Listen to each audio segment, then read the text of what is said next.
మన ప్రభు అయిన యేసుక్రీస్తు నామంలో మరి మీ అందరికీ వందనాలు తెలియజేస్తున్నాను. మరి ఈ దినము శుభ శుక్రవారము. మరి శుభ శుక్రవారము అనగా యేసుక్రీస్తు సిలువపై మరి మరణించినప్పుడు ఆయన పలికిన 7 మాటలు మరి చాలా ప్రాముఖ్యమైన మాటలు, విలువ కలిగిన మాటలు. అది విన్నప్పుడు మన ఆత్మకు ఎంతో శాంతిని చేకూరుస్తుంది. సో ఆ మాటలను మనం ఇప్పుడు ధ్యానం చేసుకుందాం. ప్రియమైన దేవుని బిడ్డలారా, బైబిల్ గ్రంథంలో ఒకసారి మనం చూసుకుందాము. యేసుక్రీస్తు అందరికీ ప్రభు.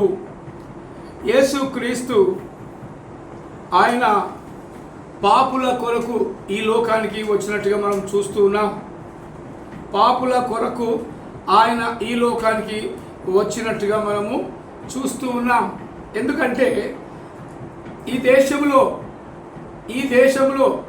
ముఖ్యంగా ఈ దేశము అనగా మన భారతదేశంలో మరి కొంతమంది అనుకుంటారు మేమే దేవుళ్ళము అని అనుకుంటారు. మాకు జ్ఞానము చాలా ఉన్నది, మా జ్ఞానము ముందు మీరు ఎందుకు పనికిరారు, మీరు పనులు చేయాలి, మేము చేయించాలి అని విర్రవీగే వాళ్ళు ఉన్నారు. కొంతమంది పని దొంగలు అంటారు చూసారా, ఆ పని దొంగల కోవలోకి మరి వాళ్ళు వస్తారు. వాళ్ళు పనులు చేయరు కానీ చేయించుకుంటారు. వాళ్ళు బట్టలు నేరు, బట్టలు వేసుకుంటారు. వాళ్ళు చెప్పులు కుట్టరు, వాళ్ళు చెప్పులు వేసుకుంటారు. వాళ్ళు వంటలు వండరు, వండించుకొని తింటారు. ఈ రకంగా మరి కొంతమంది మనుషులు పని దొంగలుగా, సోమరులుగా మరి ఉంటారు. కానీ మేమే జ్ఞానులము, మేమే మరి మాకున్న జ్ఞానము ఇక్కడ ఎవరికి లేదు అని అంటుంటారు. ప్రియమైన దేవుని బిడ్డలారా, ఆలోచన చేద్దాం. మరి శుభ శుక్రవారం రోజున మరి ఎందుకు మరి కొన్ని విషయాలు చెప్పవలసి వస్తుందంటే, యేసుక్రీస్తు అందరికీ ప్రభు అని ఘంటాపదంగా చాటి చెబుతున్నాం. యేసుక్రీస్తు ఆయన సాక్షాత్తు దేవుడే మానవుడై ఈ లోకానికి వచ్చినట్టుగా బైబిల్ గ్రంథంలో మనం చూస్తున్నాం. బైబిల్ గ్రంథము 66 పుస్తకముల సమ్మేళనము, 66 గ్రంథాలు అందులో మిళితమై ఉన్నాయి. ఆ బైబిల్ గ్రంథము చదివిన వాడు ఎవ్వడు కూడా చెడిపోలేదు ఈ లోకంలో. ప్రియమైన దేవుని బిడ్డలారా, ఆలోచన చేద్దాం. బైబిల్ గ్రంథము జ్ఞాన గ్రంథము. బైబిల్ గ్రంథము అది జీవితాలను మార్చే గ్రంథము. బైబిల్ గ్రంథము మనసును మార్చే గ్రంథము. బైబిల్ గ్రంథము ఆలోచింపచేసే గ్రంథము. ఇలాంటి గొప్ప గ్రంథము అది పరిశుద్ధ గ్రంథము. హల్లెలూయా! పరిశుద్ధ గ్రంథము అనగా పరిశుద్ధాత్మ ప్రేరణ చేత మరి ప్రేరేపించబడినప్పుడు మరి ప్రవక్తలు రాసిన గ్రంథము ఇది పరిశుద్ధ గ్రంథము. సాక్షాత్తు దేవుడే వారి హృదయాలను ప్రేరేపించి మరి రాసిన గ్రంథముగా మనం చూస్తూ ఉంటాం. అందుకే యేసుక్రీస్తు పరిశుద్ధుడు, నీతిమంతుడు, యథార్థవంతుడు, అద్వితీయుడు, సత్యదేవుడు. ఆయన అద్భుతకరుడు, ఆలోచనకర్త, నిత్యుడగు తండ్రి, సమాధానకర్తయగు అధిపతి అని ఆయనకు పేరు పెట్టబడుతున్నాయి. ఒక విషయం ఆలోచన చేద్దాం. ప్రియమైన దేవుని బిడ్డలారా, ఎవరైనా జన్మించే ముందు పలాని సమయంలో పలానా ఆయన జన్మిస్తాడు, ఆయనే ఈ యొక్క ప్రపంచానికి, ఈ సార్వత్రిక మరి ప్రపంచానికి దేవుడనై ఉంటానని మరి ఎవరైనా ప్రకటించారా ముందుగా? మరి ఆయనకు పేర్లు కూడా ముందుగా పెట్టబడ్డాయా? చాలామంది మరి ఒక రకంగా ఆలోచిస్తుంటారు. భారతదేశంలో మాదే ముందున్నది, ఇది ముందున్నది, క్రీస్తుకు పూర్వము ఇది ఉన్నది. క్రీస్తు అనేవాడు 2000 సంవత్సరంలో అనగా 0 0 ఇయర్లో ఆయన పుట్టాడు, 33.5 సంవత్సరాలు మాత్రమే బ్రతికాడు అని అంటాడు. నిజమే, బైబిల్ గ్రంథం కూడా యేసు ప్రభువు 0 ఇయర్లో పుట్టి ఒక హీరోగా మిగిలినాడు. హల్లెలూయా! అలాంటి దేవుడు, మనకు కాగలిగిన దేవుడు, మనకు చాలిన దేవుడుగా ఆయన ఈ లోకంలో ఉన్నాడు. ఈ లోకంలో మనం పుట్టినప్పుడు ఏమీ తీసుకురాలేదు, పోయేటప్పుడు కూడా ఏమీ తీసుకుని వెళ్ళలేదు. మరణం అందరికీ సంప్రాప్తమే అవుతుంది. ఎందుకంటే మరణం అనేది ప్రతి ఒక్కరికి వస్తుంది. ఆడు గొప్పవాడైనా, ధనవంతుడైనా, బిల్ గ్లేట్ అయినా, ఇంకా ఏ క్లేట్ అయినా, ఎవరైనా మరణం అనేది తథ్యం. ధనవంతుడికైనా, దరిద్రుడికైనా, గొప్పవాడికైనా, పేదవాడికైనా, ఎవరికైనా మరణము రాక తప్పదు. ఇంకొకటి ఆలోచన చేద్దాం ప్రియమైన దేవుని బిడ్డలారా. ఈ శుభ శుక్రవారము ఎందుకు దాన్ని శుభము అని అంటున్నామంటే, ఎవరు కూడా నీ కొరకు నా కొరకు ప్రాణము పెట్టిన దేవుడు లేడు. దేవుడు ప్రాణము పెట్టే దేవుడు. దేవుడు అంటే నిన్ను నన్ను సృష్టించిన వాడు దేవుడు. దేవుడు అంటే ఈ సర్వమును సృష్టించిన వాడు దేవుడు. ఉదాహరణకి ఒక మాట చెప్తాను. కుమ్మరివాడు ఉన్నాడు, కుండను తయారు చేశాడు. కుమ్మరివాడు కుండను తయారు చేసినప్పుడు కుండ గొప్పదా, కుమ్మరివాడు గొప్పడా? ఎవరు గొప్పవాళ్ళు? ఆలోచన చేద్దాం ప్రియమైన దేవుని బిడ్డలారా. మరి కుమ్మరివాడు తన స్వహస్తముల చేత మట్టిని తీసుకొని సారె పైన వేసి తనకిష్టమైన రీతిలో ఆ యొక్క మట్టిని ఒక పాత్రగా మలుస్తాడు, ఒక పాత్రగా మలుస్తాడు. అలాంటి పాత్రలమే, మట్టి పాత్రలమే నీవు నేను అనే విషయము జ్ఞాపకం చేసుకోవాలి. దేవుని చేతిలోని మట్టి బొమ్మలము మనము. దేవుడు జీవం కలిగిన దేవుడు తన జీవవాయువును మన నాసికారంధ్రములో ఊదినప్పుడు మనము జీవాత్మలమైపోయాం. హల్లెలూయా! దేవునికి స్తోత్రం, దేవుని నామానికి మహిమ కలుగును గాక. మరి ఈ సమయాన మనము కొన్ని మాటలు యేసు ప్రభు శిలువ పైన పలికిన మాటలను మనం జ్ఞాపకం చేసుకుందాం. ఆయన తండ్రి అయిన యెహోవా యొద్ద ఆయన లేత మొక్క వలె మరి ఆయన పెరిగాడు. ఆయన మరి సొగసు స్వరూపము కలిగిన వ్యక్తి, సౌందర్యము కలిగిన వ్యక్తి. అలాంటి మరి వ్యక్తి ఒక శక్తిగా మారిపోయి మరి ఆయన దేవుని కుమారునిగా పిలువబడుతున్నాడు. ఆయన పేరు యేసు క్రీస్తు. ప్రియమైన దేవుని బిడ్డలారా, మనం ఆలోచన చేద్దాం. మరి యెషయా గ్రంథము 53వ అధ్యాయం ఒక్కసారి మనం చూసుకుందాం. కొన్ని విషయాలు మాత్రం మనము మాట్లాడుకుందాం. యెషయా గ్రంథము 53వ అధ్యాయము దాంట్లో ఒక మాట చెప్తున్నాడు. మేము తెలియజేసిన సమాచారము ఎవడు నమ్మెను? మేము అనగా ప్రవక్తలు తెలియజేసిన సమాచారం ఈ ప్రజలు ఎవడు నమ్మాడు? నమ్మినవాడు ధన్యుడు, నమ్మనివాడు అన్యుడు. హల్లెలూయా! ఎందుకంటే మేము తెలియజేసిన సమాచారము ఎవడు నమ్మెను? యెహోవా బాహువు ఎవరికి బయలుపరచబడెను? యెహోవా అతడు లేత మొక్కవలెను, ఎండిన భూమిలో మొలిచిన మొక్కవలెను, అతడు ఆయన ఎదుట పెరిగెను. హల్లెలూయా! చూసారా ఎలా ఉన్నాడంట? లేత మొక్క ఎంత సున్నితంగా ఉంటుందో, లేత మొక్క ఎంత చిగురుచి ఉంటుందో, లేత మొక్కలో ఎంత జీవం ఉంటుందో, మరి ఆ లేత మొక్క ఎంత అందంగా, ఎంత చక్కగా, ఎంత మృదు మధురముగా ఉంటుందో, మరి యేసు క్రీస్తు తండ్రి అయిన యెహోవా యొద్ద మరి లేత మొక్క వలెను, ఎండిన భూమిలో మొలిచిన మొక్క వలెను. ఎండిన భూమిలో మొలిచిన మొక్క, ఎండిన భూమిలో మొలిచిన మొక్క ఏ విధంగా తాజాగా ఉంటుందో ఆ విధంగా ఆయన ఎదుట మరి ఆయన పెరిగినట్టుగా మనం చూస్తున్నాం. ఇంకొక మాట మనం చూసుకుందాం. అతనికి స్వరూపమైనను సొగసైనను లేదు, మనం అతనిని చూచి అపేక్షించినట్లుగా అతని యందు స్వరూపము లేదు. ఎందుకు లేదు? అలాంటి స్వరూపము కలిగిన వ్యక్తి ఈనాడు స్వరూపము లేకుండా అయ్యాడు. కారణం నీవు, నేను, మనందరము. ఈ లోకములో పుట్టిన ప్రతి ఒక్కడికి మరి పాపము చేత పట్టి పీడించబడుతున్న వాడు మానవుడు. ఆ మానవుని పాపముల నుంచి విముక్తి కలిగించడానికే ఆయన పరలోకము నుండి ఈ యొక్క భూలోకానికి ఒక నరుడిగా జన్మించాడు. ఒక నరుడిగా జన్మించాడు.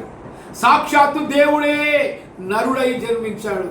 కానీ మన దేశంలో మానవులే దేవుళ్ళుగా ప్రకటించుకుంటున్నారు. మేమే దేవుళ్ళము, మాకున్న జ్ఞానము మీకు లేదు, మేము చెప్పినట్టు మీరు వినాలి అని చెప్పి చాలామంది అనుకుంటారు.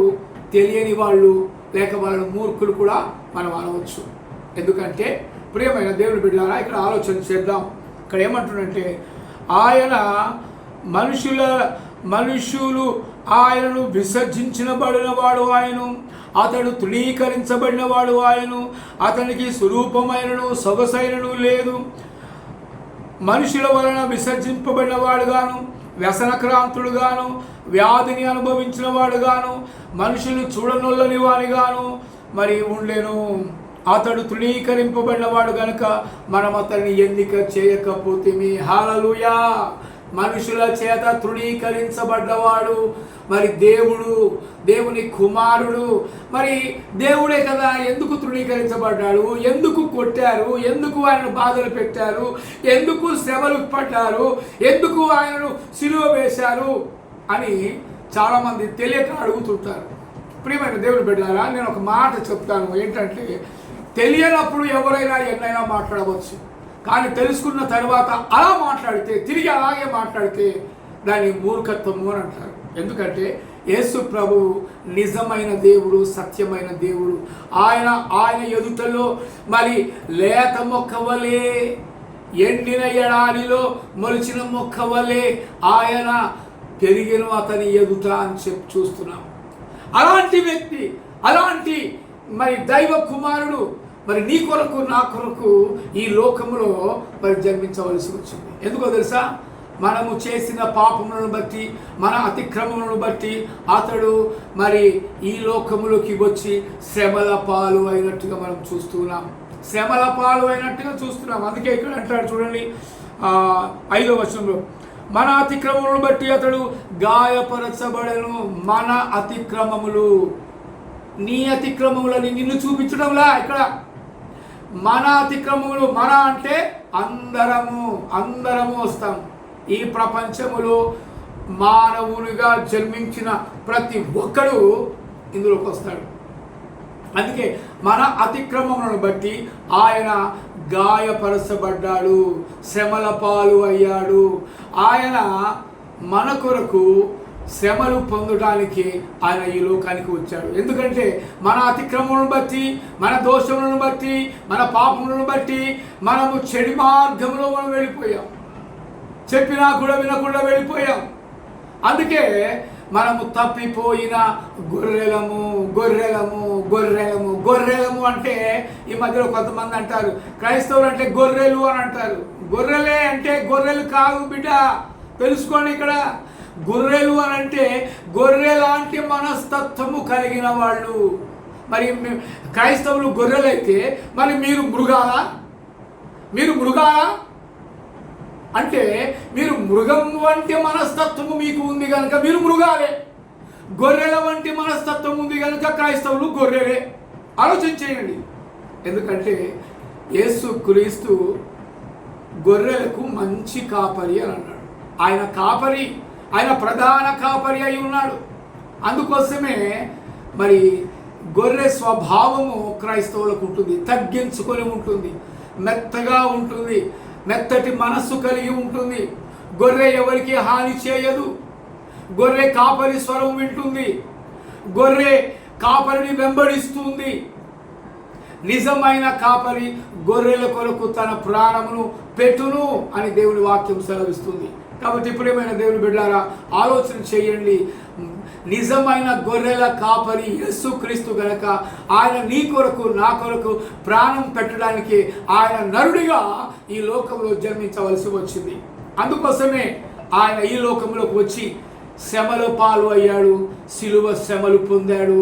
మరి ఆయన మనుషుల చేత తృణీకరించబడ్డవాడు, ఆయన మనుషుల చేత ఉమ్మి వేయించుకున్నాడు, మనుషుల చేత నిందల పాలు అయ్యాడు, మనుషుల చేత దౌర్జన్యము నొందినవాడు ఆయన.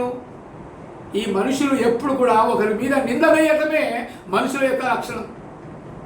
అయ్యో నాలో పాపం ఉంది, నేను తప్పిదం చేశాను, మరి నన్ను క్షమించాలి, మరి ఎవరు నన్ను క్షమిస్తారని ఆలోచన రాదు. ఎప్పుడు కూడా ఎదుటి వాడి మీద తప్పు మోపడం మనిషి యొక్క లక్షణం. ఆ లక్షణము ఉండొద్దని యేసుప్రభుల వారు చెబుతున్నారు. అందుకే మన అతిక్రమములను బట్టి, మన దోషములను బట్టి, మన క్రియలను బట్టి అతడు బాధించబడెను, అతడు గాయపరచబడెను, అతడు శ్రమలు నొందెను అని చెప్పి దేవుని వాక్యం మనం చూస్తున్నాం. ప్రియమైన దేవుని బిడ్డలారా, ఆలోచన చేద్దాం. మనమందరము గొర్రెల వలె త్రోవ తప్పిపోతిమి, మనలో ప్రతివాడును తనకిష్టమైన త్రోవకు తొలియను. యెహోవా మన అందరి దోషము అతని మీద మోపెను. యెహోవా అతని మీద. యెహోవా అంటే తండ్రి అయిన దేవుడు. అంటే మీకు ముగ్గురున్నారా? ముగ్గురు దేవుళ్ళ అని అంటారు కొంతమంది తెలియక. ముగ్గురు కాదు, ఒక్కడే ముగ్గురిగా మరి ఉన్నాడు. ఎందుకంటే తండ్రిగా పరలోకములో ఉంటాడు, కుమారుడిగా ఈ లోకములోకి జన్మించాడు ఒక నరుడిగా. మరి తిరిగి ఆరోహణమై తండ్రి వద్దకు వెళ్లే ముందు ఒకటి మాత్రం చెప్తున్నాడు, ఏంటంటే నేను మీకు ఆదరణకర్తను పంపుతానన్నాడు. ఆ ఆదరణకర్త పరిశుద్ధాత్మ దేవుడు అని అర్థం. హల్లెలూయా. మరి ఆ ఆదరణకర్త నిన్ను నన్ను ఆదరిస్తుంది, నిన్ను నన్ను ఆదుకుంటుంది, నిన్ను నన్ను నడిపిస్తూ ఉంది. దేవుని కొరకు మనం బ్రతకాలని దేవుడు తప్పిస్తూ ఉన్నాడు, దేవుడు ఆశిస్తూ ఉన్నాడు. నీ కొరకు నా కొరకు తన ప్రాణమును పెట్టాడు. అందుకే ఆయన గొర్రెల కొరకు తన ప్రాణమును పెట్టును. మరి శుభ శుక్రవారం అనగా ఆయన గొర్రెల కొరకు ప్రాణము పెట్టిన రోజునే శుభ శుక్రవారము అంటారు. శుభము కలిగింది, మానవులకు శుభము కలిగింది. పాపము నుంచి రక్షించేవాడు ఒకడు వచ్చాడు. ఆయన రక్తములోనే మన పాపములు కడగబడుతున్నాయి కనుక మనకు శుభము. హల్లెలూయా. అదనమాట శుభ శుక్రవారము అంటే. శుక్రవారం నాడు మరణించాడు. రమారమి 3 గంటల ప్రాంతములో ఆయన మరణించి సమాధిలో పెట్టబడిన తర్వాత ఆ సమాధిని గెలిచి లేచినాడు 3వ దినమున. హల్లెలూయా. నేను మళ్ళీ 3వ దినమున తిరిగి లేస్తానని శిష్యులకు ముందుగానే చెప్పాడు. ఎవరైనా చెప్తారండి, నేను ముందుగానే పుడతాను, నేను ముందుగానే ప్రాణం పెడతాను, నేను ముందుగానే తిరిగి లేస్తాను అని ఈ లోకంలో ఎవరైనా ఆ విధంగా చెప్పారా? ఆలోచన చేయాలి మీరు. ఎన్నో గ్రంథాలు మనం చదువుతున్నాం, పరిశీలన చేయాలి, పరిశోధించాలి. ఏది నిజము, ఏది సత్యము అనేది మనం గ్రహించాలి. హల్లెలూయా. మరి ఇక్కడ ఏమంటున్నంటే, అతడు అన్యాయపు తీర్పు పొందినవాడై అతడు కొనిపోబడెను, అతడు నా జనుల అతిక్రమమును బట్టి మొత్తబడెను కదా. చూసారా, జనుల యొక్క అతిక్రమమును బట్టి మొత్తబడ్డట్టుగా చూస్తున్నాం. ఎవరండి నీ కొరకు ప్రాణం పెట్టేది? నీవు చేసిన అతిక్రమాలకు ఎవరైనా ప్రాణం పెట్టేవాళ్ళు ఎవరైనా ఈ లోకంలో ఉన్నారా? ఒక్కసారి ఆలోచన చేయి. సవాల్ విసురుతున్నాను, నీ కొరకు ప్రాణం పెట్టే ఎవరైనా ఉన్నారా? ఎవరు లేరు. అందుకే యేసు ప్రభు తన ప్రాణమును నీ కొరకు నా కొరకు 2025 సంవత్సరాల క్రితము ఆయన ఈ లోకములో జన్మించి జీవించి మరణించి తిరిగి లేచిన ఏకైక దేవుడు యేసు ప్రభు తప్ప మరొకరు లేరని నేను ఈ యొక్క శుభ శుక్రవారం సందర్భంగా మీ అందరికీ తెలియజేస్తున్నాను. కొంతమందికి తెలుసు, అన్యులకు అందరికీ తెలుసు, యేసుక్రీస్తే నిజమైన దేవుడు, ఆయన తప్ప వేరొక దేవుడు లేడు అని చెప్పి చాలామందికి తెలుసు. ఎందుకంటే వాక్యము విస్తరిస్తుంది, వాక్యము ప్రకటించబడుతుంది, ప్రతి చోట ప్రకటించబడుతుంది. ఆన్లైన్ల ద్వారా అయితే మరీ ఎక్కువగా ప్రకటించబడుతుంది. నీ ఇంటికి వస్తుంది వాక్యం. నువ్వు ఇట్లా టీవీ తిప్పగానే దేవుని వాక్యం వినబడుతుంది. గ్రహించిన వాడు మాత్రమే రక్షించబడతాడు. నమ్మి రక్షించబడిన వాడే బాప్తిసం పొందుతాడు. బాప్తిసం పొందిన వాడే దేవుని కుమారుడిగా ముద్రించబడతాడు. హల్లెలూయా, దేవునికి స్తోత్రం, దేవుని నామానికి మహిమ కలుగును గాక. ఇది శుభ శుక్రవారం యొక్క డెఫినేషన్ ఏంటంటే, నీ పాపములు నా పాపములు కడగబడడానికి ఆయన తన ప్రాణములు పెట్టాడు. నీకు మేలు చేశాడు గనుక, నీకు శుభము చేశాడు గనుక, అది శుక్రవారం రోజు గనుక అది శుభ శుక్రవారముగా మార్చబడింది. హల్లెలూయా, దేవునికి స్తోత్రం. మరొక మాట మనం చూసుకుందాము. మరి యేసుక్రీస్తు శిలువ మీద పలికిన 7 మాటలు ఉన్నాయి. 7 మాటలు ఉన్నాయి. ఆ 7 మాటలలో మరి మొట్టమొదటి మాట యేసు ప్రభు చెబుతున్నాడు. ఏమని చెప్తున్నాడంటే, ఎవరైనా చనిపోయే ముందు మాట్లాడే ప్రతి మాట బహు జాగ్రత్తగా వింటారు. ఎందుకంటే ఏం చెప్తాడో, ఏమి ఇస్తాడో అని ఒక ఆశతో ఎదురు చూస్తూ ఉంటారు. అలాగే యేసు ప్రభువు కూడా ఆయన శిలువలో మరణించే ముందు 7 మాటలు పలుకుతాడు. 7 మాటలు. 7 మాటలు అని ఎందుకు? 7 అనే సంఖ్య పరిపూర్ణమైన సంఖ్య. 7 అనే సంఖ్య పరిపూర్ణమైన సంఖ్య. అయితే ఆ 7 అనే సంఖ్య అది దేవుని కుమారునికి గుర్తు. అందుకే 7 మాటలు శిలువ మీద పలకవలసి వచ్చింది. మొట్టమొదటి మాట మనం చూసుకుందాం. మరి లూకా సువార్త 23:34 మరి తండ్రి, చూసారా యేసు ప్రభు ఏమని పిలుస్తున్నాడు? తండ్రిని పిలుస్తున్నాడు. తండ్రి, మరి తండ్రి ఈయన దేవుడైతే మరి ఆయన ఎవరు అని కొంతమంది అంటారు. ఈయన దేవుడైతే తండ్రి ఎవరు అని అడుగుతున్నాడు. కానీ ఆ తండ్రే తన ప్రియ కుమారుడైన యేసు క్రీస్తును ఈ లోకానికి పంపాడు. ఎందుకో తెలుసా? నీ పాపములు నా పాపములను క్షమించడానికి వచ్చిన ఏకైక దేవుడు యేసుక్రీస్తు. హల్లెలూయా. అందుకే యేసుక్రీస్తు అందరికీ దేవుడు, అందరికీ ప్రభువు. ఆయనలో ఏ పాపము ఇప్పటి వరకు ఎవరు కూడా నిర్ధారణ చేయలేకపోయారు, రుజువు చేయలేకపోయారు. నాలో పాపం ఉన్నదని మీలో ఎవరైనా స్థాపించగలరా? ఎవరైనా నిరూపించగలరా?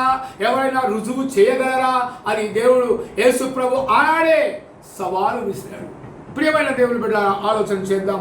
అందుకే అంటాడు ఇక్కడ లూకా సువార్త 23:34 తండ్రి వీరేమి చేయుచున్నారో, వీరు అనగా ఎవరైతే బాధిస్తున్నారో, ఎవరైతే ఉమ్మివేస్తున్నారో, ఎవరైతే నిందిస్తున్నారో, ఎవరైతే హింసిస్తున్నారో అలాంటి వాళ్లకు ఏమీ తెలియదు.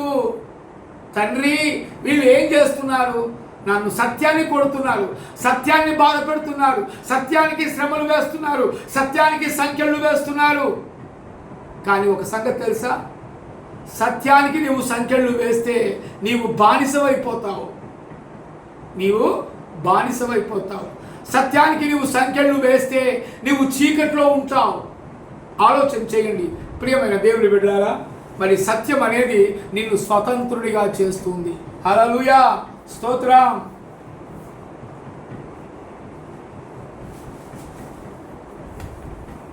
సత్యము నిన్ను స్వతంత్రునిగా చేస్తుంది. మరి సత్యము తప్ప మరొకటి నిన్ను స్వతంత్రునిగా చేయదు. సత్యం అనేది దేవుడు ఒక్కడే. అనగా యేసు ప్రభు ఒక మాట అంటాడు, నేనే మార్గమును, నేనే సత్యమును, నేనే జీవమును అని అంటాడు. ఈ మాట మరొకరు ఎవరు పలకలేదు. అందుకే ప్రియమైన దేవుని బిడ్డలారా, ఆలోచన చేయండి. మరి ఆ సత్య మార్గం ఏంటి? ఆ జీవ మార్గం ఏంటి? మరి అది తెలుసుకుందాం. తెలుసుకొని ఆ మార్గంలో మనము ప్రయాణం చేద్దాం. కొంతమంది బస్సులో ప్రయాణం చేస్తారు, కొంతమంది ట్రైన్లో ప్రయాణం చేస్తారు. ఎందుకో తెలుసా? వారి యొక్క గమ్యస్థానాన్ని చేరుకోవాలని, వారి ఊరికి వెళ్ళాలని, వారి గమ్యస్థానం చేరుకోవాలని మరి అక్కడ మరి ప్రయాణం చేస్తూ ఉంటారు. ప్రయాణం చేసేటప్పుడు ఆ బస్సులో ఏం తీసుకుంటారండి? ట్రైన్లో ఏం తీసుకుంటారు? ప్రయాణం చేయడానికి ఒక టికెట్ తీసుకుంటారు. హల్లెలూయా, టికెట్ తీసుకుంటారు. టికెట్ తీసుకోకుండా ప్రయాణం నీవు చేయకూడదు, చేయరాదు, చేయలేవు, చేరుకోలేవు. హల్లెలూయా. అందుకోసమే మరి ఆ ప్రయాణము నువ్వు చేయాలంటే యేసు ప్రభువును రక్షకుడిగా నీవు అంగీకరించాలి. అప్పుడే నీకు రక్షణ మార్గము, అదే యేసు మార్గము అనేది నీకు తెలుస్తుంది. అందుకే మొట్టమొదటి మాట శిలువలో పలికిన మాట ఏమంటున్నాడంటే, తండ్రి వీరేమి చేస్తున్నారో వీరికి తెలియదు కనుక వీరిని ఏమంటున్నాడు, క్షమించుము క్షమించుము క్షమించుము క్షమించుము. యేసు ప్రభువు ఈ లోకమును ఏం చేస్తున్నాడు, ప్రేమిస్తున్నాడు ప్రేమిస్తున్నాడు ప్రేమిస్తున్నాడు. ఎందుకంటే యోహాను సువార్త 3:16 మనం చూస్తాం ఏంటంటే, దేవుడు లోకమును ఎంతో ప్రేమించెను. హల్లెలూయా. దేవుడు లోకమును ఎంతో ప్రేమించెను కాగా ఆయన తన ద్వితీయ కుమారుని యందు పుట్టిన వారి యందు నశింపక నిత్య జీవము పొందునట్లు దేవుడు మనకు ఆయనను అనుగ్రహించెను. హల్లెలూయా. దేవుడు మన కొరకు ఆయనను అనగా యేసు ప్రభువును అనుగ్రహించాడు. కారణం, నీవు నేను నశించడం తండ్రి అయిన దేవునికి ఇష్టము లేదు. అయితే నీవు నశిస్తున్నావని చెప్పి నీవు నశిస్తున్నావు, నువ్వు దారి తప్పిపోయావు కనుక నిన్ను దారిలో పెట్టడానికి, సరైన మార్గంలో నడిపించడానికి సాక్షాత్తు దేవుడే తన ప్రియ కుమారుడైన యేసు ప్రభువును ఈ లోకానికి పంపినట్టుగా మనము చూస్తున్నాం. హల్లెలూయా. మరి అలాగే మరి ఇక్కడ ఏమంటారంటే, తండ్రి వీరేమి చేయుచున్నారు వీరెరుగరు గనుక వీరిని క్షమించుము క్షమించుము క్షమించుము. నీవు ఈ లోకంలో జీవించినప్పుడు నీ పొరుగు వారిని ప్రేమించుము ప్రేమించుము ప్రేమించుము. ఇది క్రైస్తవులకు యేసు ప్రభు చెప్పిన మాట. మరి ఈ మాట ఇంకెవరైనా పలికారా? నిన్ను వలె నీ పొరుగు వారిని ప్రేమించుము ప్రేమించుము ప్రేమించుమని ఎవరైనా చెప్పారా? నీ పొరుగువాడు ఏదైనా తప్పు చేస్తే క్షమించుము క్షమించుము క్షమించుము అని చెప్పారా? ఎవరు చెప్పలేదండి. ఎందుకో తెలుసా? ద్వేషము, అసూయ, కోపము, కార్పణ్యము ఇవన్నీ మనిషి లోపల ఉంటాయి కాబట్టి క్షమాపణ గుణం అనేది రాదు. అవునా కాదు? నిజం చెప్పండి, ఆలోచన చేయండి. దుష్టుడు నీలో ఉన్నప్పుడు, దుష్ట తలంపులు నీలో ఉన్నప్పుడు క్షమాపణ గుణం అనేది ఎలా వస్తుంది? అందుకే దుష్టుని మన హృదయంలోనికి రానివద్దు. దుష్టుడు అనగా చెడుపు చేయువాడు, చెడగొట్టువాడే దుష్టుడు. కొంతమంది ఏం చేస్తారంటే, అరే మంచి సినిమా రిలీజ్ అయిందిరా పోదామా, పలానా ఉంది రిలీజ్ అయింది మనం వెళ్దామా అని చెప్తారు. నువ్వేం చేయాలా? నువ్వు చర్చికి వెళ్దామని నువ్వు అనుకుంటుంటే నీ స్నేహితుడు వచ్చేసి సినిమాకి పోదాంరా అని చెప్పేసి నేను తీసుకుపోతూ ఉంటాడు. అప్పుడు నువ్వు ఎవరి వైపు పెట్టావు? సినిమా వైపు వెళ్తావా, దేవుని వైపు వెళ్తావా? ఆలోచన చేయండి. నీవు లోకమును నువ్వు త్యజించినట్లయితే, నువ్వు ద్వేషించినట్లయితే, నేను రానబోయి నాకు అవసరం లేదు, నేను సినిమాలు నేను చూడను. ఎందుకు? నేను యేసు ప్రభువును నమ్ముకున్నాను కనుక నేను లోకములో ఉన్న వాటిని నేను ప్రేమించను, వాటిని నేను చూడను. నేను దేవుని వైపే చూస్తాను, దేవుని యొద్దకే వెళతాను, నా గురి యొద్దకే నేను వెళతాను. ఈ పరుగు పందెంలో నేను యేసు ప్రభు దగ్గరకు వెళ్ళాలని నేను నిర్ణయించుకున్నాను కనుక నేను మందిరానికి వెళతాను. హల్లెలూయా. మందిరము, యెహోవా మందిరము, యెహోవా మందిరం యొద్దకు మనము వెళితే యెహోవా దేవుడు మనల్ని పిలుస్తున్నాడు. యెహోవా వలన ఆశీర్వదించబడిన వాడా, బయట ఎందుకు నిలుస్తున్నావు, లోపలికి రా అని పిలుస్తున్నాడు. దేవుడు అనేవాడు అలా ఉండాలి. నిన్ను నన్ను పిలిచే దేవుడు ఉండాలి.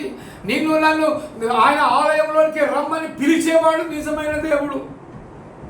ఈ లోకంలో కొంతమంది ఎలా ఉన్నారంటే, ఆలోచన చేద్దాం.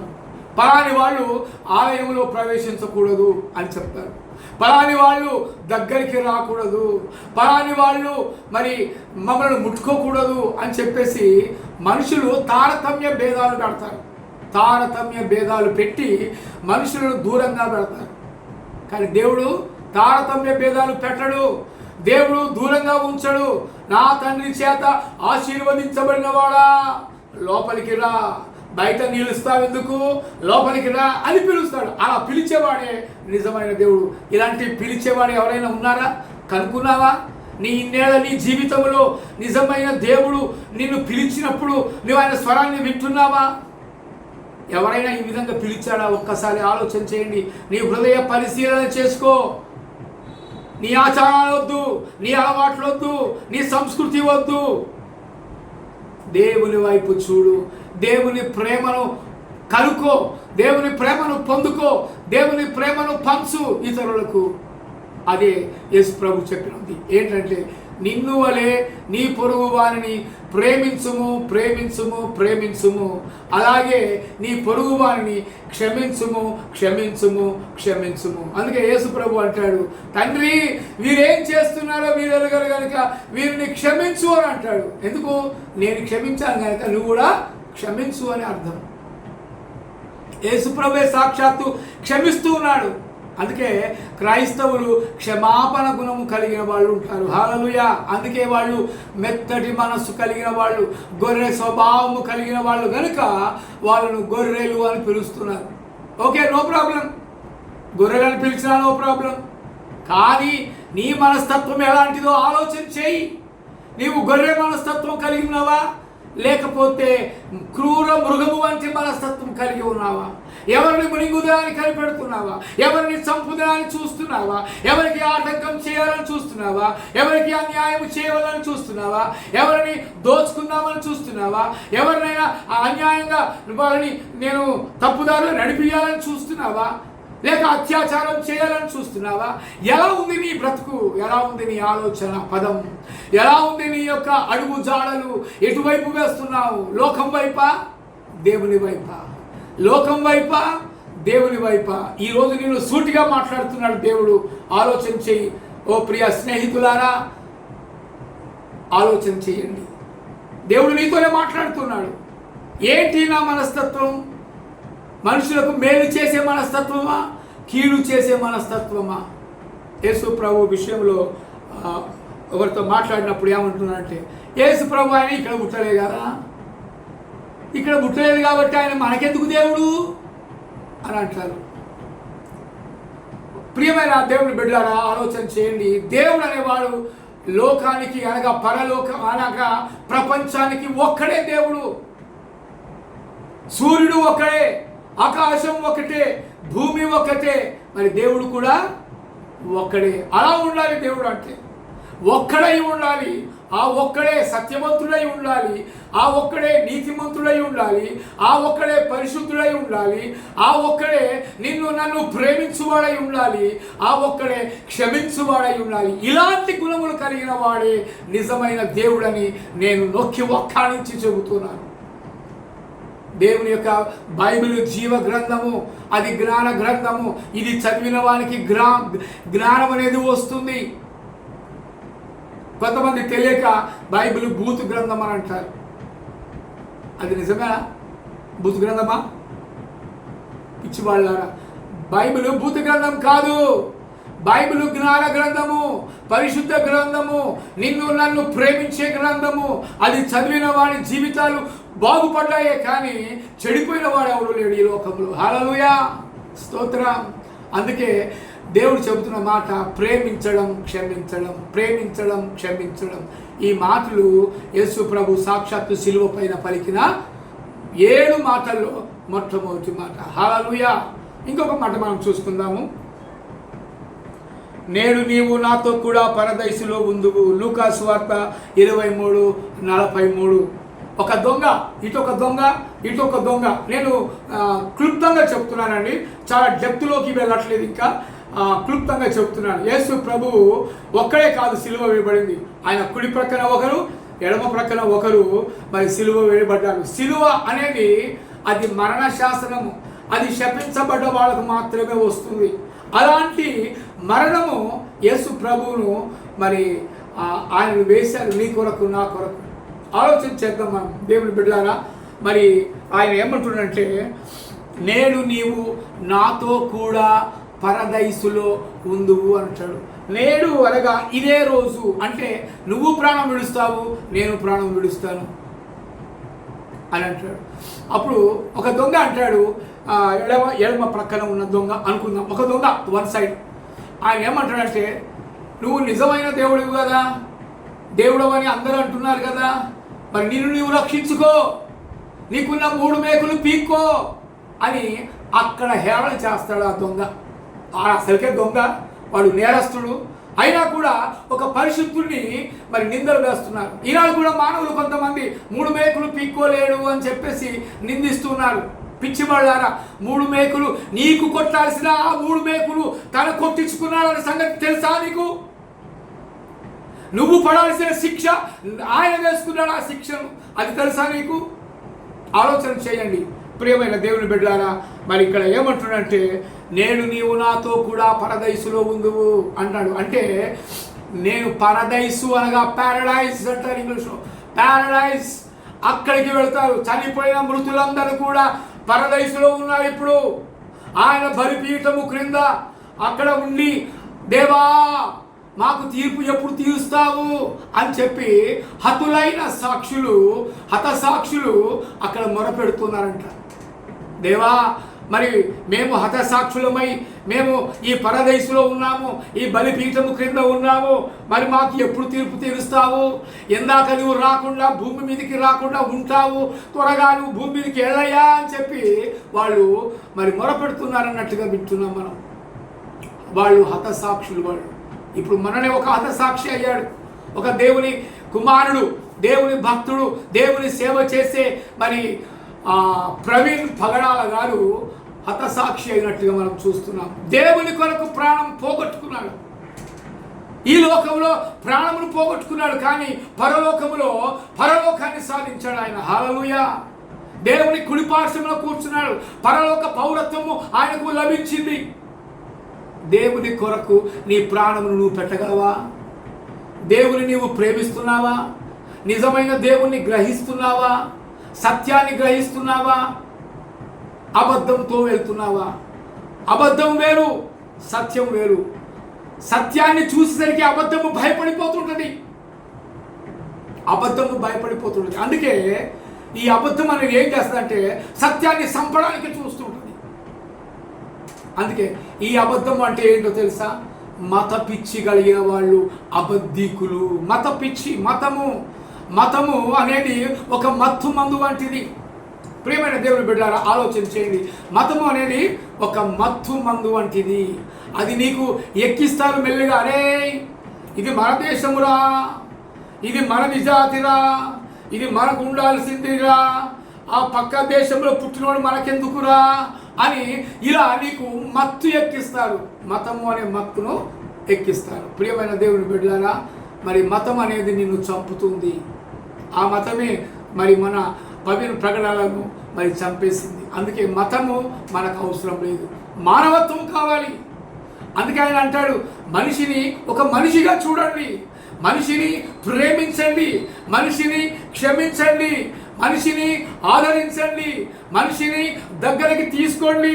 ఆయనకున్న శ్రమలను, బాధలను నీ చేతనంత వరకు నువ్వు సహాయం చేయి అని అంటాడే కానీ కీడు చేయ తలపెట్టకూడదు. హల్లెలూయా. అందుకే అంటాడు నేడు నీవు నాతో కూడా పరదేశంలో ఉండు అంటే ఆ దొంగ మరి ఒక దొంగనేమో నువ్వు రక్షించుకో, నన్ను రక్షించు అని అంటాడు. మరొక దొంగ ఏమంటాడు తెలుసా? అక్కడ ఏమంటాడంటే నీవు అదే శిక్షలో ఉన్నావు కదా, ఎందుకు ఆయనను దూషిస్తున్నావు? కనుక మనము పరిశుద్ధుని దూషించకూడదు, దేవుణ్ణి దూషించకూడదు, నిజమైన దేవుణ్ణి దూషించకూడదు. అయితే ఆయన ప్రభువు తట్టు చూచి, మరొక దొంగ కుడివైపు ఉన్న దొంగ ప్రభువు తట్టు చూచి మారు మనస్సు పొంది అక్కడ నన్ను క్షమించు ప్రభువా అంటాడు. ఏమంటాడు? హల్లెలూయా. నన్ను క్షమించయ్యా, నేను చేసిన తప్పులకు, నేను చేసిన ద్రోహానికి, నేను చేసిన మరి అతిక్రమములకు నాకు ఈ శిక్ష సరిపోతుంది.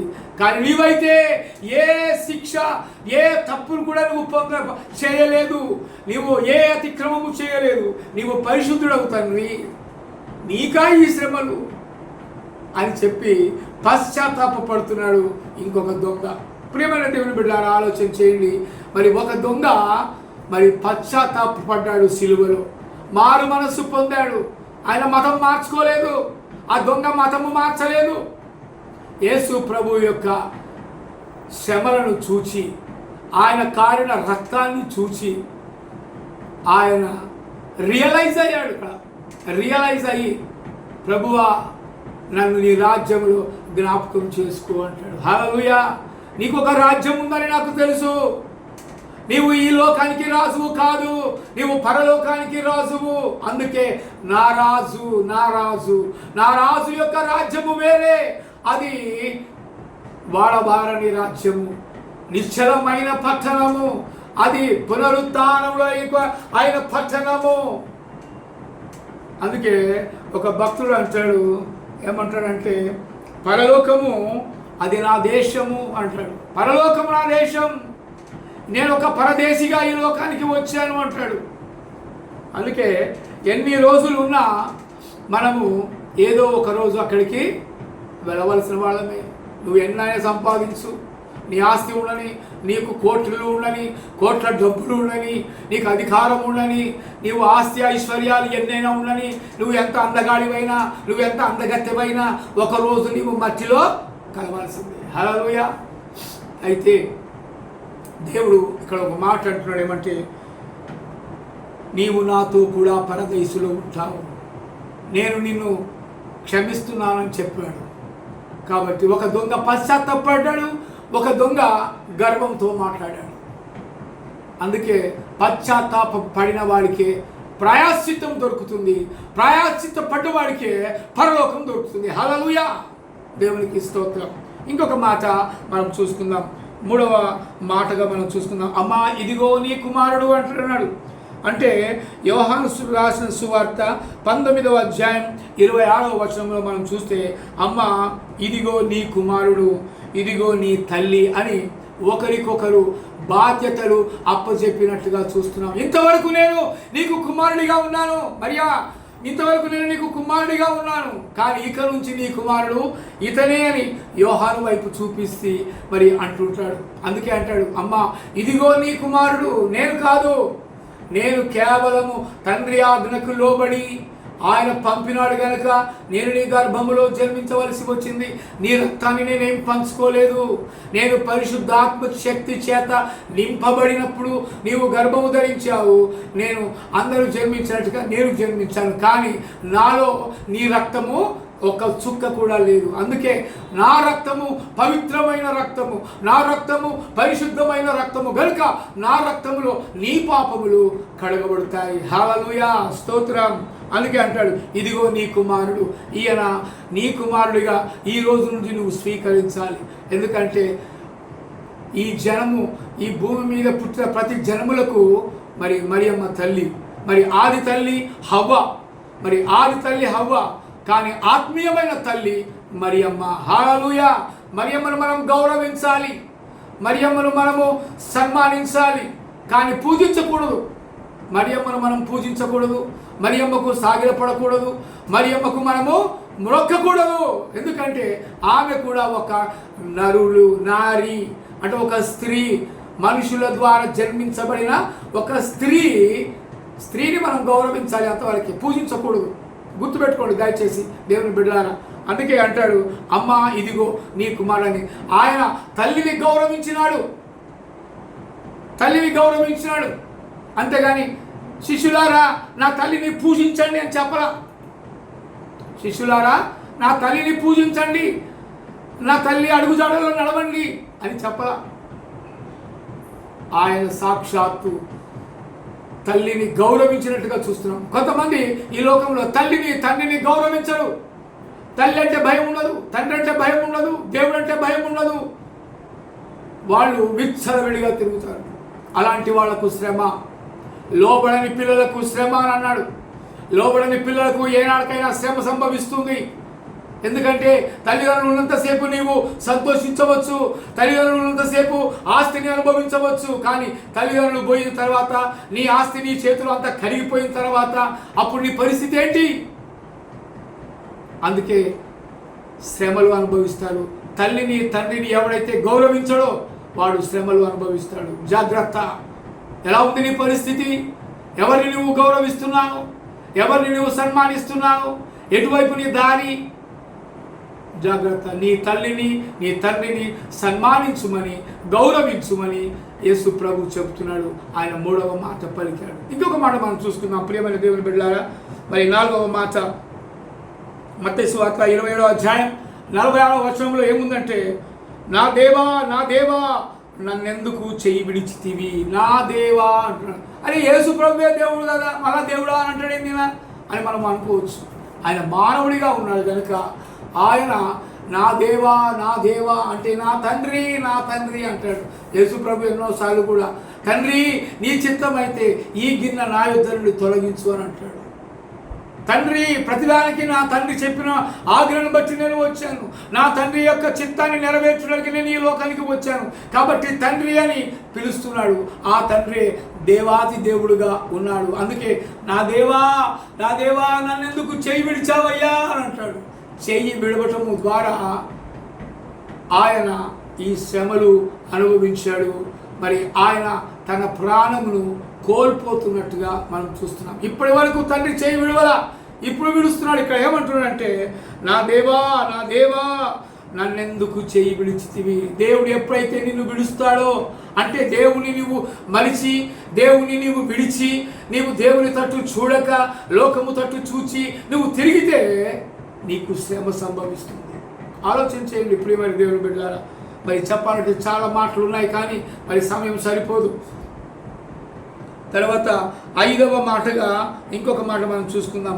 నేను దప్పిగొనుచున్నాను అంటాడు. యోహాను సువార్త 19వ అధ్యాయం 28వ వచనంలో చూస్తాం, నేను దప్పిగొనుచున్నాను.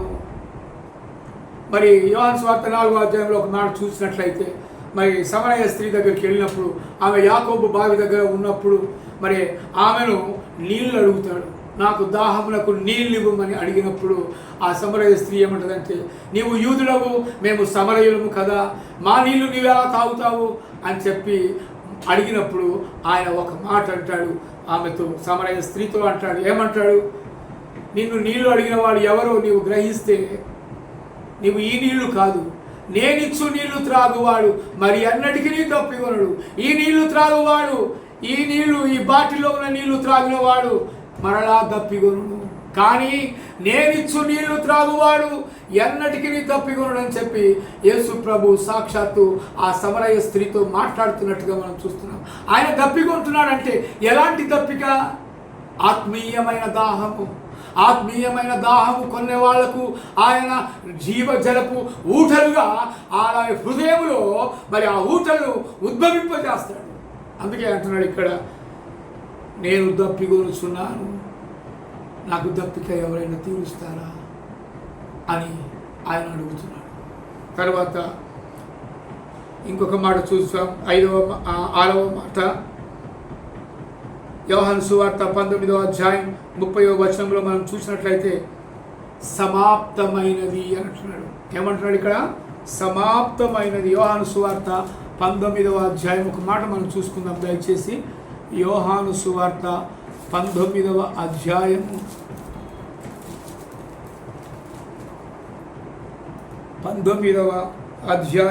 30వ వచనము ఏమంటుంది?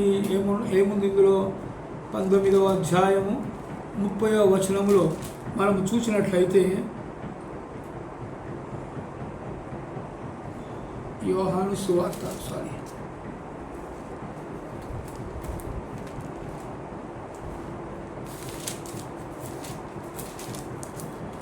19వ అధ్యాయం 30వ వచనం, సమాప్తమైనదని చెప్పి తల వంచి ఆత్మను అప్పగించినట్టుగా చూస్తున్నాం. తల వంచి ఆత్మను అప్పగించాడు. ఎవరికి? తండ్రి అయిన దేవునికి.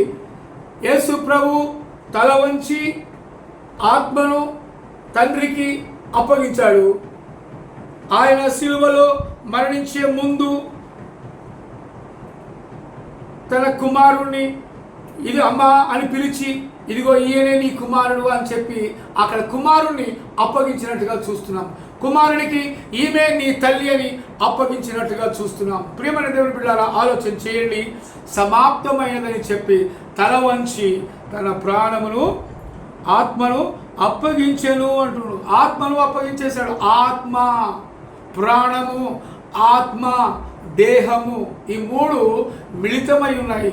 ఈ దేహంలో ఈ మూడు మిళితమై ఉన్నాయి. ఎప్పుడైతే ఆత్మ నీలో నుంచి వెళ్ళిపోతుందో, ఈ శరీరాన్ని వెళ్ళిపోతుందో, ఆత్మ శరీరాన్ని విడవటమే మరణము అని గుర్తు.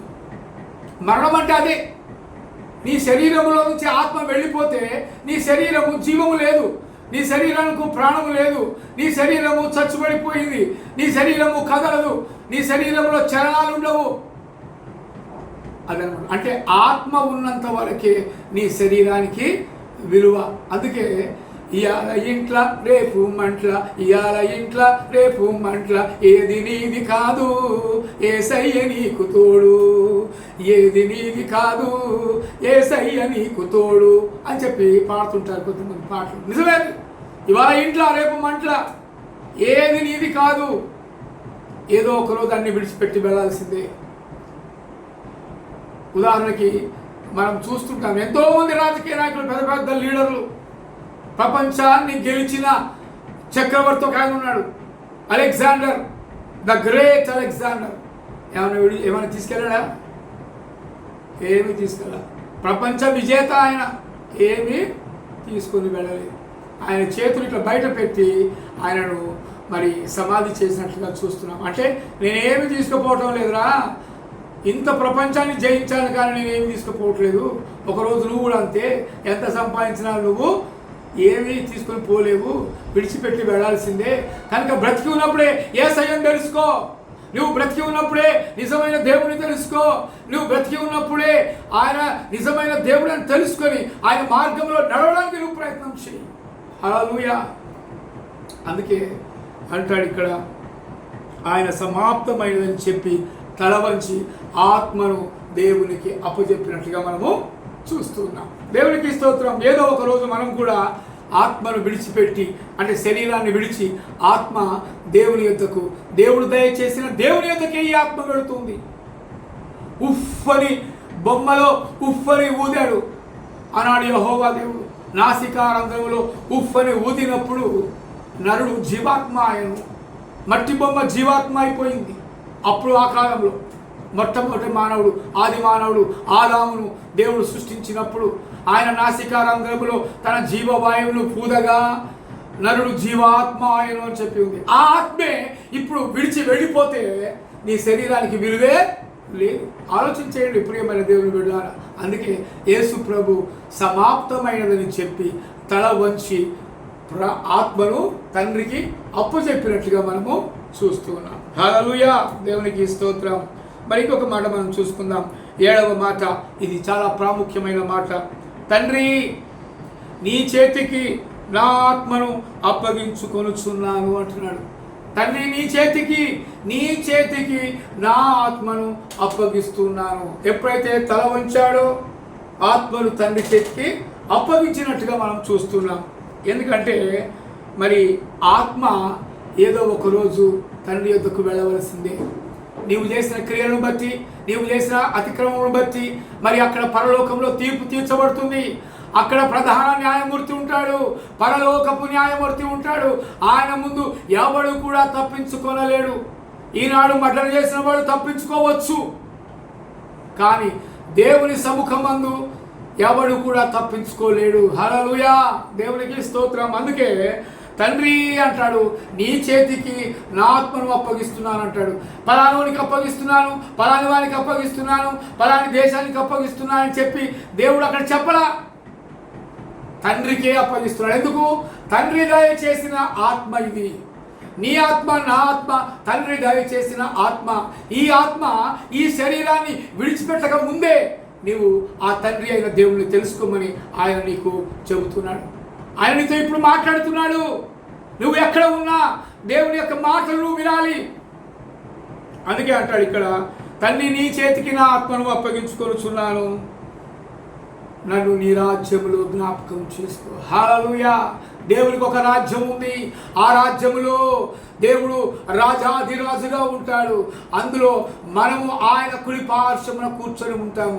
ఈ లోకంలో బ్రతికి ఉన్నప్పుడే నువ్వు తెలుసుకోవాలి, యేసు ప్రభు నిజమైన దేవుడని, ఆయన యథార్థవంతుడని, ఆయన పరిశుద్ధుడని, ఆయన వంటి నీతిమంతుడు లేడని, ఆయన ఒక్కడే నీ పాపములు క్షమించేవాడని, ఆయన నిన్ను నన్ను ప్రేమించువాడని తెలుసుకోవాలి. ఇంకా ఎందాక తెలుసుకోకుండా ఉంటావు? ఇంకా ఎందాక దేవుని నమ్ముకోకుండా ఉంటావు? తర్వాత నమ్ముకుంటానులే, పెళ్ళైనాక నమ్ముకుంటానులే, ముసలోడినైనాక నమ్ముకుంటానులే, వృద్ధాప్యమందు నమ్ముకుంటానులే అని వాయిదాలు వేస్తున్నావా? నీ జీవితం రేపు ఏం సంభవిస్తుందో నీకు తెలుసా? తెలియదు. ఎవరికి ఏం తెలియదు. రేపు ఏం సంభవిస్తుందో నాకే తెలియదు. నీకు తెలుసా మరి? కాబట్టి ఎవరికి ఏమి తెలియదు. రేపు ఏమి సంభవించునో తెలియదు ఎవరికి. అందుకే ఈరోజే నీది. ఈరోజే నీవు దేవుణ్ణి నమ్ముకోవాలి, తెలుసుకోవాలి. నిజమైన దేవుడు యేసు ప్రభువు నీ కొరకు నా కొరకు సిలువలో తన ప్రాణమును పెట్టినట్టుగా మనం చూస్తూ ఉన్నాం. నీ ప్రాణమును రక్షించడానికే ఆయన ఈ లోకానికి వచ్చి ఆయన ప్రాణాన్ని నీ కొరకు పెట్టాడు. అదే శుభ శుక్రవారము. హల్లెలూయా. శుభ శుక్రవారం అంటే అదే. ఆయనను సమాధిలో పెట్టి మరి శుక్రవారం నాడు పెట్టి శనివారం నాడు ఉంచి ఆదివారం నాడు తిరిగి ఉదయమున వేకువజామున ఆయన లేచినట్టుగా చూస్తున్నాం. హల్లెలూయా. యేసు ప్రభు చనిపోయి తిరిగి లేచాడు 3వ రోజున. ఎవరైనా మరి చనిపోయి తిరిగి లేచిన దేవుడిగా పిలువబడ్డ వాళ్ళు ఎవరైనా ఉన్నారా? అలాగా ఉంటే చూపించండి. కాబట్టి ఆలోచన చేద్దాం మనం. నిజంగా చనిపోయి తిరిగి లేచిన దేవుడు ఎవరంటే యేసు ప్రభు తప్ప ఎవరు లేరు. నీతిమంతుడు యేసు ప్రభు తప్ప ఎవరు లేరు. పరిశుద్ధుడు యేసు ప్రభు తప్ప మరొకరు లేరు. అందుకే ప్రేమించువాడు, క్షమించువాడు, రక్షించువాడే నిజమైన దేవుడు. ఆ దేవుడు నిన్ను నన్ను పిలుస్తున్నాడు. ఆయన స్వరం వింటున్నావా? ఆయన యొద్దకు వస్తున్నావా? ఆయన యొద్దకు రావడానికి నీకు ఇష్టమవుతుందా? ఆలోచన చేయండి ప్రియమైన దేవుని బిడ్డలారా. మన పాపములు పోవాలంటే, మన తప్పిదాలు పోవాలంటే నిన్ను నన్ను ఆయన ప్రేమిస్తున్న దేవుడు కనుక ఆయన యొద్దకు వెళదాం. ఆయనతో మనము సహజీవనము చేద్దాం. ఆయనతో మనం కలిసి జీవిద్దాం. ఆయనలో మనం ఉందాం.